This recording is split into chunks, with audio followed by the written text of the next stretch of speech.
Welcome to this latest episode in Season 5 of Learning is the New Working. The phrase digital transformation has been the rallying cry of tech companies and consulting firms for a number of years. It's code for the impact and potential that a range of new evolving technologies is having on business today. At Microsoft, we saw this play out as a transformational force operating on 4 aspects of any business: automating process, enhancing products, and changing how businesses engage with their customers and their employees. It's the last of those 4 dimensions, our people, that's obviously relevant for us on this podcast. But when your business is guiding digital transformation for customers around the world, then your talent strategy had better measure up. And our guest today lives squarely in that world. Sarah McEneaney is partner and digital talent leader for PricewaterhouseCoopers across the US and Mexico. She's a member of the people leadership team, and she's responsible for enabling success across all talent elements of PwC's digital transformation priorities. As you'll learn from our conversation, this is a role that she volunteered for because she has so much passion for it.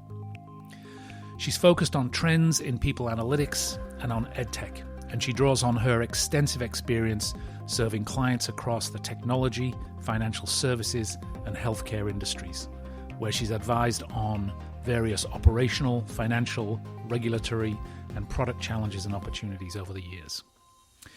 She is a CPA, in addition to holding a chartered accounting designation from Ireland, which is her home country. She earned a Bachelor of Science from the University College Cork and an MBA from the University of Chicago's Booth School. She volunteers with Mass Challenge, a startup accelerator in Boston, which supports early-stage, high-impact entrepreneurs, and she sits on the advisory board for Brandeis University's MS in Digital Innovation program. We talk about improv and the new culture of work. We talk about the future of learning, and we talk about talent strategy in consulting orgs and Sarah's views on the digital transformation and its impact on talent and work. I hope you enjoy my conversation with Sarah McEneaney.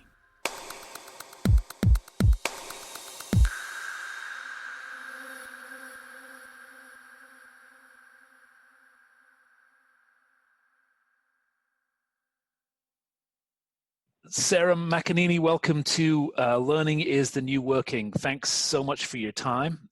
Thanks for sharing your insights with our audience. Are you ready to go?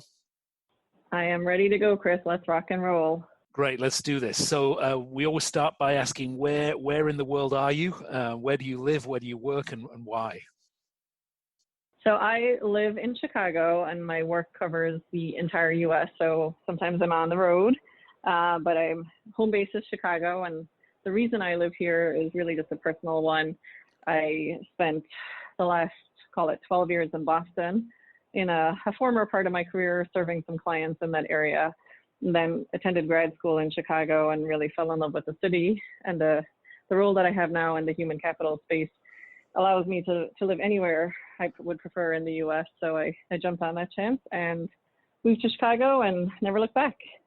Great city, a little bit chilly in the winter, but we love Chicago. I love the cold, so I'm probably one of the 7 people in Chicago that appreciates it. Sarah, what is your job title, and what do you actually do on a typical day? So my job title is Digital Talent Leader, and it's one that I came up with on my own, but it really is just a fancy way or catchy way of saying my job is to make sure our workforce is future ready. And by that I mean, with all of the change, particularly technological change that's coming at us, making sure our people continue to evolve their skills and their approaches, and that our services that we deliver are keeping up with what the world needs in terms of making sure our people are serving clients in a more future-proofed way.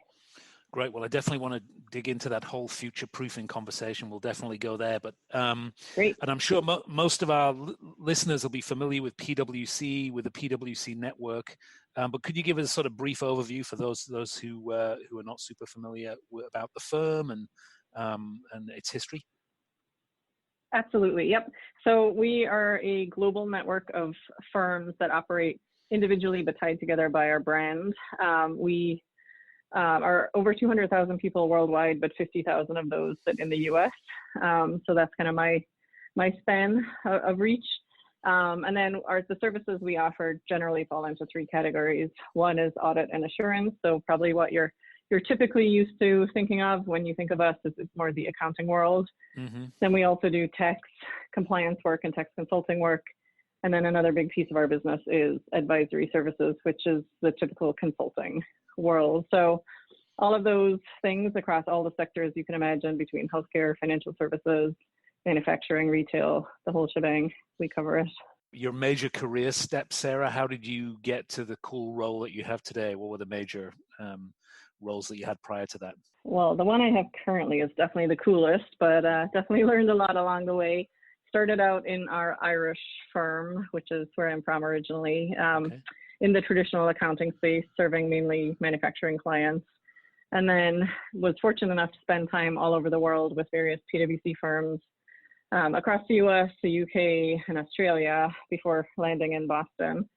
And then switched a little bit to spend more time in our consulting world and working on some regulatory advice that our clients needed over the last 10 years or so. But once I went to grad school and saw kind of the whole other world of business that was out there, I got really fascinated with this data and analytics concept, and more specifically how that can be applied to improve the employee experience. So merging those together, I kind of came back to our leaders at PwC and brought some ideas to bear that were thankfully aligned with the strategy that we were rolling out at the time, and asked for them to take a chance on me to play in that space. And it's been going well so far, and it's been changing rapidly ever since then, but I've been able to kind of mold it into a full-time gig, which has been really cool. Can we just step back a little bit and talk about talent strategy and consulting organizations in general? Yeah. It's not an area that I've personally worked in, but I've worked shoulder to shoulder with consultants pretty much all my life in my working life in the tech world. Somebody once described the talent model for me for consulting organizations, and I want to just check my facts, and I want to understand kind of what the big picture is from your firm's perspective.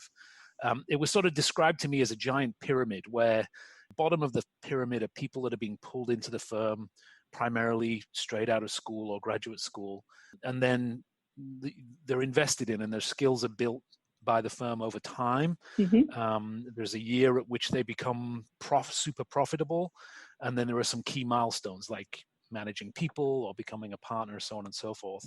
All along this journey, there's sort of attrition. People leave for all kinds of different reasons, go out into practice, smaller practices, or into business. And this sort of image of a pyramidal talent model always really intrigued me.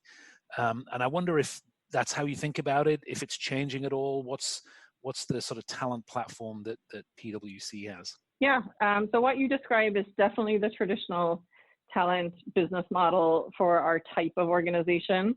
I think it has changed quite a bit in the last 20 years and definitely in the last 5 years. And that pyramid structure you described is probably more pronounced in our accounting and tax practices. So as you described, getting a high number of entry-level staff, whether that's off campus or other entry-level people who come to us from other sources, and then progressing them. It's really an apprenticeship model of exactly as you described, moving up through the ranks as you get more experience and learn to make more judgments. But we have found, especially in the consulting world and combined with the impact of technology as tasks have been automated, especially at the more junior levels, that pyramid has kind of changed into a very uneven shape, especially if you look at it by practice area or by team in some cases. The leverage models really can look like an uneven block of Legos in some cases. Although I would say if you zoomed out, it would still look slightly like a pyramid. So can you explain that to me a little bit? What are the sort of forces at work that are causing that model to change? Yeah, I think mainly for us, at least, it's technology. When we look at what's going to be and what is being automated, it's less so a whole person's job. It's more so certain tasks that they perform. Yeah. So when you kind of piece those out of, say, a traditional tax professional's day, we may have some people who 10, 20, 30% of their work can be done through robotics or through different delivery models.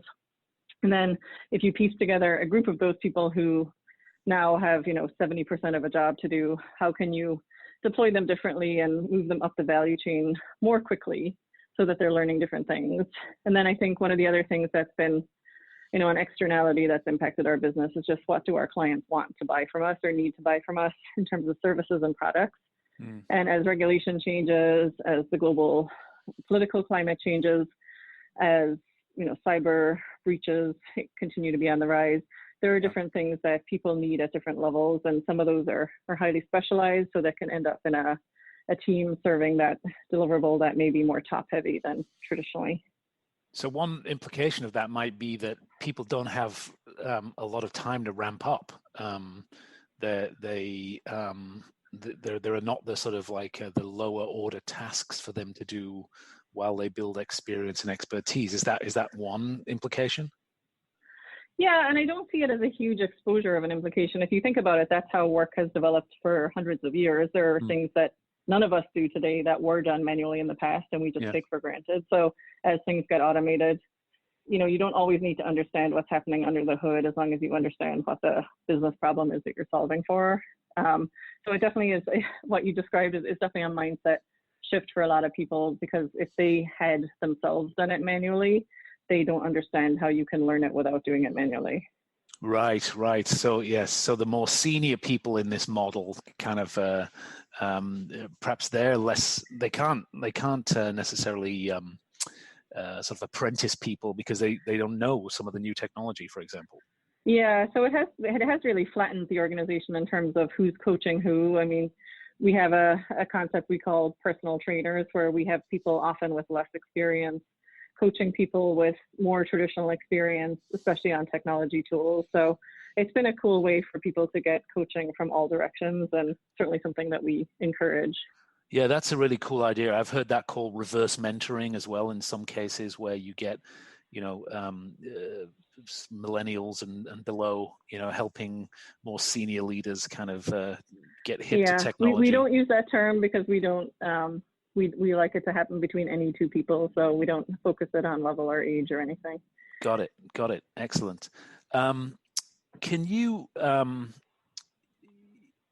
technology is changing, obviously, everything and the way people work. Are there other pressures at work on the model, on the business model and the talent model?